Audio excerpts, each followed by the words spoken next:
নেত্রকোনা এক আসনে মনোনয়নপত্র জমা দিয়েছেন ব্যারিস্টার কায়সার কামাল। নেত্রকোনা থেকে আল আমিন হাওলাদারের পাঠানো তথ্য ও ভিডিওচিত্রে দেখুন বিস্তারিত। নেত্রকোনা এক দুর্গাপুর কলমাকান্দা আসনে বাংলাদেশ জাতীয়তাবাদী দল বিএনপি মনোনীত প্রার্থী হিসেবে মনোনয়নপত্র জমা দিয়েছেন কেন্দ্রীয় বিএনপি আইন বিষয়ক সম্পাদক ও জাতীয়তাবাদী আইনজীবী ফোরামের মহাসচিব, সুপ্রিম কোর্টের জ্যেষ্ঠ আইনজীবী ব্যারিস্টার কায়সার কামাল। নির্বাচন কমিশনের নির্ধারিত সময়সূচি অনুযায়ী জেলা রিটার্নিং কর্মকর্তার কার্যালয়ে তিনি মনোনয়নপত্র জমা দিয়েছেন। এ সময় বিএনপি ও অঙ্গ সংগঠনের নেতাকর্মীদের ব্যাপক উপস্থিতি লক্ষ্য করা যায়। মনোনয়নপত্র জমাকে ঘিরে নেতাকর্মীদের মধ্যে উৎসবমুখর পরিবেশ সৃষ্টি হয়। মনোনয়নপত্র জমা দেওয়ার পর সাংবাদিকদের সঙ্গে আলাপকালে ব্যারিস্টার কায়সার কামাল মাদকের বিরুদ্ধে জিরো টলারেন্স নীতির ঘোষণা দেন। তিনি বলেন, মাদক একটি জাতীয় ব্যাধি। এই বিষয়ে কোনো আপোষ নয়। মাদকের বিরুদ্ধে আমার অবস্থান হবে জিরো টলারেন্স। দুর্গাপুর ও কলমাকান্দার যুব সমাজকে ধ্বংসের হাত থেকে রক্ষা করতে মাদক কারবারি, মজুতকারী ও পৃষ্ঠপোষকদের বিরুদ্ধে কঠোর ব্যবস্থা নিশ্চিত করা হবে বলে তিনি জানান।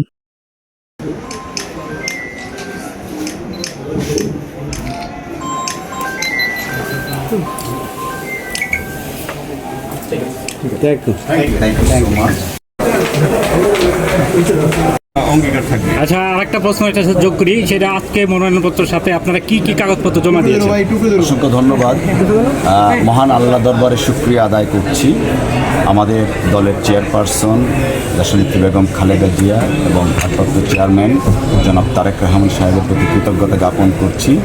বাংলাদেশ জাতীয়তাবাদী দল বিএনপির পক্ষ থেকে আমাকে মনোনয়ন দেওয়া হয়েছে এবং তারই প্রেক্ষিতে আজকে আমরা নেতৃবৃন্দ অর্থাৎ এখানে খ্রিস্টান অ্যাসোসিয়েশনের ট্রাইবাল অ্যাসোসিয়েশনের সভাপতি আলবাদ চিচাম সাহেব আছেন, ডক্টর অঞ্জন চিচাম আছেন, তারপরে আমাদের রামকৃষ্ণ মিশনের সেক্রেটারি বাবু প্রভাত কুমার সাহা আছেন, আমাদের সভাপতি জনাব জহিরুল আলম ভুইয়া সাহেব আছেন, সাবেক সভাপতি ইমাম হোসেন আবুচান চেয়ারম্যান সাহেব আছেন। আমরা 5 জন যেটা দেওয়ার আমরা সেভাবে মনোনয়ন দিয়েছি। আমরা 3 ধর্মের 3 প্রতিনিধি, আমি এবং বিএনপি প্রবীণ একজন নেতা সহ 5 জন মনোনয়ন দিয়েছি। দেখুন, আমাদের এই সীমান্তবর্তী এলাকায় সবচেয়ে প্রকোপ যেটা সেটা হলো মাদক চোরাচার কারবারি, পাশাপাশি কিশোর। তো সেটা আমরা গত 5ই আগস্টের পর থেকে সামাজিক সচেতনতা এবং মোটিভেশনের মাধ্যমে, পাশাপাশি আইন শৃঙ্খলা রক্ষাকারী বাহিনী ওনারাও সহযোগিতা করছেন, আমরা চেষ্টা করছি সেটাকে নিয়ন্ত্রণ করার জন্য। আমরা যদি জনগণ আমাদেরকে তাদের প্রতিনিধি হিসাবে নির্বাচিত করেন, তাহলে আমার প্রথম এবং প্রধান কাজ হবে এই ব্যাপারে জিরো টলারেন্স, অর্থাৎ মাদক নির্মূল, চোরা কারবারি দমন এবং কিশোর গ্যাংয়ের যে প্রাদুর্ভাব সেটার ক্ষেত্রে আমাদের জিরো টলারেন্স থাকবে। একজন জনপ্রতিনিধি হয়ে তিনি হয়তো জনগণের খেদমত করতে পারেন, বাট সেই ক্ষেত্রে রাষ্ট্রীয় যে সংস্থা আছে, পার্টিকুলারলি পুলিশ এবং গোয়েন্দা সংস্থা, ওনাদের প্রতি আমরা আহ্বান জানাবো। সীমান্তবর্তী এলাকা হিসাবে আমরা এমনিতে একটু ভলনারেবল, সেই ভলনারেবিলিটিটা মাথায় রেখে ওনারা যেন এই সমস্ত বিষয়গুলোর কার্যকর এবং আশু পদক্ষেপ নেন। আপনার কোশ্চেন? আজকে আছে মনোনয়নপত্রের সাথে আপনারা কি কি আমাদের মনোনয়নপত্রের সাথে প্রেসক্রাইবড একটা মনোনয়নপত্র আছে, সেটার সাথে নির্বাচন কমিশন আমাদেরকে যে সমস্ত কাগজপত্র জমা দেওয়ার জন্য দিয়েছেন, অর্থাৎ একটা হলফনামা, পাশাপাশি আমার একাডেমিক সার্টিফিকেট, এনআইডি এবং ট্যাক্স রিটার্নের কাগজপত্র, ভোটার সংশ্লিষ্ট কাগজপত্র, যা যা চেয়েছে সমস্ত কাগজপত্র আমরা আজকে অফিসিয়ালি এখানে সাবমিট করেছি। দাদা, আপনার কাছে একটু যাই। উনি মনোনয়নপত্র জমা দিয়েছেন, জয়ের ব্যাপারে আসলে কতটুকু আশাবাদী, কি বলবেন? নেতাকে আপনারা বিজয়ী করতে পারবেন কিনা?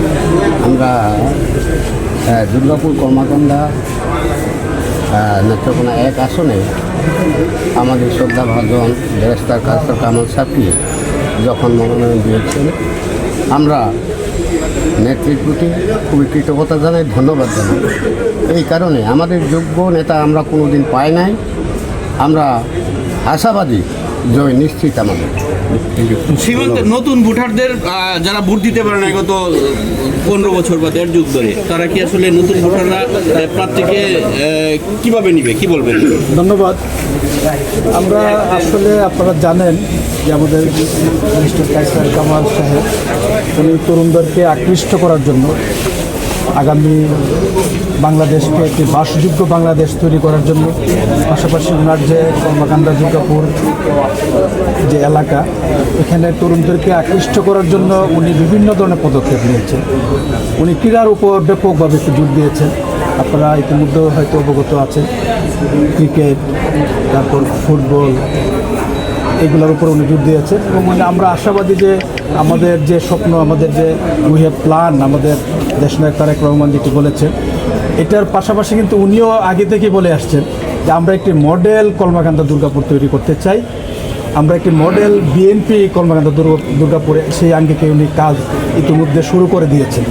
এবং উনি বিকেলে বলে কি বলবেন আশাবাদী বিপুল করে পাঠ করবো আমরা আশাবাদী। ম্যাজিস্ট্রেট সাহেব, আমি এক মিনিট একটা কথা বলবো। বিগত এটা ভাষায় প্রকাশ করার মতো না। দুর্গাপুর শিবগঞ্জ, দুর্গাপুরের যে ব্রিজটা, এইখান থেকে উনি যে অবদানটা রাখছেন, মন্দির মসজিদ সবখানে মানুষের জন্য যে সব ই করতেছে, চিকিৎসার জন্য বলা বাহুল্য। আশা করি আমরা বিপুল ভোটে বসে ধন্যবাদ। ভাই আলম ভাইও বলেন, কি বলবেন বিজয়ী করার ব্যাপারে আপনাদের প্রার্থীকে? করার ব্যাপারে আমরা অতীতে তারা আমরা তারা এমপি থাকাকালীন করেছে, ওনার বর্তমানে এমপি না, এর অধিক ওনার এই সময় বিভিন্ন কাজে আমরা আপনার নিশ্চিত থাকেন, আমরা আশাবাদী সরকার ভোটের কৌশল তো বদলেছে, এই পরিসরে আসলে কিভাবে জনগণের কাছে ভোট আদায় করবেন, কি বলবেন? আসলে উনি একজন আধুনিক শিক্ষিত লোক, থেকে এই পর্যন্ত আমার এক সেকেন্ড একটা কথা পাই নাই। উনি ইতিমধ্যেই খেলাধুলা, মাদক বিরোধী ক্যাম্পেইন, যোগাযোগ, চিকিৎসা ব্যবস্থা এসব নিয়ে কাজ করছেন, অথচ উনি কিন্তু এমপি না। এমপিরা যা করেছেন তার চেয়ে বেশি কাজ উনি না হয়ে করেছেন। আমাদের এলাকার লোক ভোটাররা আশাবাদী যে উনি এমপি হতে পারলে এর চেয়ে আরও অনেক বেশি কাজ করবে।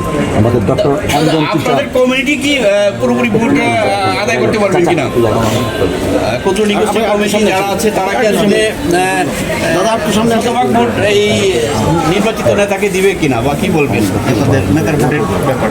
আমার এই বয়সে নির্বাচনকালীন যে ধরনের একটা মানুষের আনন্দ উচ্ছ্বাস আমি দেখেছি, এই বছরের মতো এত উচ্ছ্বাস আনন্দ আমি দেখি না। প্রথম। দ্বিতীয়ত হচ্ছে তিনি আমাদের ব্যারিস্টার কায়সার কামাল মহোদয় এমন একজন ক্যান্ডিডেট যে তিনি ইতিমধ্যে বোধহয় আমাদের ক্ষুদ্র নৃগোষ্ঠী বা ক্ষুদ্র জাতিগোষ্ঠী প্রায় অধিকাংশ জায়গায় তিনি গিয়েছেন এবং তাদের সঙ্গে মিশে গেছেন, এবং তাদের কথা যে এই ধরনের ক্যান্ডিডেট ইতিপূর্বে কখনো আমরা পাইনি, আমাদের দৌড়ায় দরজায় এসে আমাদের খোঁজখবর নিয়েছেন, এরকম কোনো ইতিহাস নাই। সুতরাং এতে বুঝতে পারেন যে আমাদের ক্ষুদ্র জাতিগোষ্ঠীর দলেরা, আমরা মনে করি যে এই বছরের মতো মানে এই ধরনের ভোটিং এবং কেন্দ্রে উপস্থিত এবং ভোট আর ইতিপূর্বে দিয়েছে কিনা আমার জানা নাই, এমনই হলো।